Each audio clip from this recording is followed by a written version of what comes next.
દાંતીવાડા તાલુકાના ગુંદરી પાંથાવાડા હાઈવે પર આરખી સાતસણ પાટિયા પાસે વેગનઆર કાર અને બાઇક વચ્ચે એક ભયાનક અકસ્માત સર્જાયો છે। આ ગમખ્વાર અકસ્માતમાં બાઇક ચાલકને ગંભીર ઇજાઓ પહોંચતા સમગ્ર પંથકમાં અરેરાટી વ્યાપી ગઈ છે।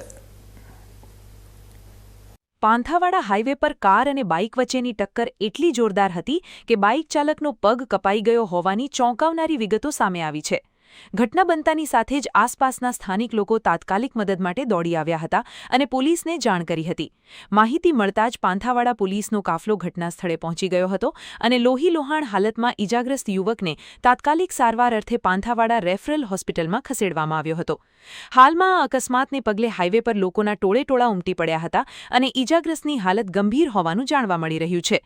પાંથાવાડા પોલીસે આ અકસ્માત મામલે ગુનો નોંધીને આગળની કાયદેસરની કાર્યવાહી હાથ ધરી છે। વારંવાર સર્જાતા આવા અકસ્માતોને પગલે હાઈવે પર વાહન ચાલકોની સુરક્ષા અને ગતિ મર્યાદાને લઈને ફરી એકવાર અનેક સવાલો ઊભા થયા છે।